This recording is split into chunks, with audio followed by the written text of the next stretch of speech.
میرے سینے کا وہ نشان آج بھی میرے کپڑوں سے جھلکتا ہے۔ سردیوں کی ایک دھند بھری شام تھی۔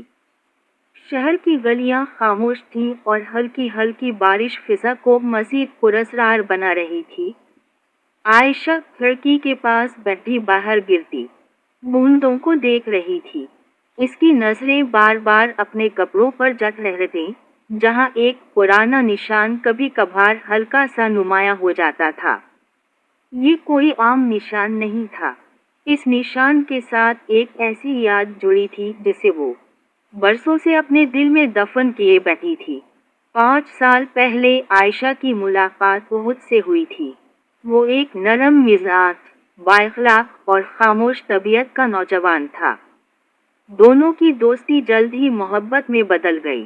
ان کے خواب ایک جیسے تھے، منزلیں بھی ایک جیسی۔ ایک دن دونوں شہر سے دوڑ ایک قدیم جھیل کے کنارے گئے۔ شام ڈھل رہی تھی، ہوا میں ٹھنڈک تھی اور ہر طرف خاموشی چھائی ہوئی تھی۔ اسی دوران اچانک ایک گھوڑا بدک کر ان کی طرف دوڑ پڑا۔ عائشہ گھبرا گئی، مگر احد نے ایک لمحہ ضائع کیے بغیر اسے اپنی طرف کھینچ لیا۔ اس دھکم پیل میں ایک ٹوٹی ہوئی شاخ عائشہ کے سینے کے قریب لگ گئی۔ زخم زیادہ گہرا تو نہیں تھا، مگر ایک باریک سا نشان ہمیشہ کے لیے رہ گیا۔ احد نے اس وقت مسکراتے ہوئے کہا تھا، جب بھی یہ نشان دیکھو گی، یاد رکھنا کہ میں نے تمہیں کھونے نہیں دیا تھا۔ عائشہ نے شرماتے ہوئے سر جھکا لیا، مگر قسمت کو شاید کچھ اور ہی منظور تھا۔ چند دن بعد احد اچانک لاپتہ ہو گیا۔ نہ کوئی فون، نہ کوئی پیغام، نہ کوئی خبر۔ لوگوں نے کہا کہ شاید وہ بیرون ملک چلا گیا۔ کسی نے کہا اس نے محبت میں دھوکہ دیا۔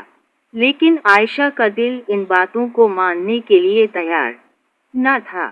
5 برس گزر گئے۔ ایک رات عائشہ کے موبائل پر ایک نامعلوم نمبر سے صرف ایک جملہ آیا، کیا وہ نشان اب بھی باقی ہے؟ یہ پڑھتے ہی اس کے ہاتھ کانپنے لگے۔ یہ بات تو صرف احد جانتا تھا۔ اگلے دن اسی نمبر سے ایک اور پیغام آیا، کل شام پرانی جھیل کے کنارے آنا۔ اکیلی عائشہ ساری رات سو نہ سکی۔ ہزاروں سوال اس کے ذہن میں گردش کر رہے تھے۔ آخر وہ مقررہ وقت پر جھیل کے کنارے پہنچ گئی۔ دھند پہلے سے زیادہ گہری تھی۔ دور ایک شخص سیاہ کوٹ پہنے کھڑا تھا۔ وہ آہستہ آہستہ اس کی طرف بڑھا۔ چہرہ روشنی میں آیا تو عائشہ کی سانس رک گئی۔ احد، وہ واقعی احد تھا، مگر پہلے سے زیادہ خاموش اور سنجیدہ۔ عائشہ کی آنکھوں سے بے اختیار آنسو بہنے لگے۔ تم زندہ تھے، پھر اتنے سال کہاں رہے؟ احد نے گہری سانس لی۔ میں ایک ایسے مقدمے میں گواہ بن گیا تھا جس میں میری جان کو خطرہ تھا۔ مجھے نئی شناخت کے ساتھ دوسرے شہر منتقل کر دیا گیا۔ میں تم سے رابطہ کرنا چاہتا تھا، مگر ایسا کرنا تمہیں بھی خطرے میں ڈال دیتا۔ عائشہ خاموشی سے سنتی رہی۔ احد نے دھیرے سے کہا، میں ہر سال اسی دن یہاں آتا تھا، امید تھی کہ شاید ایک دن تم بھی آؤ گی۔ عائشہ نے نم آنکھوں سے مسکرا کر کہا، میں نے کبھی یقین نہیں چھوڑا تھا۔ احد نے احترام سے اس کی طرف دیکھا۔ وہ نشان کیا اب بھی باقی ہے؟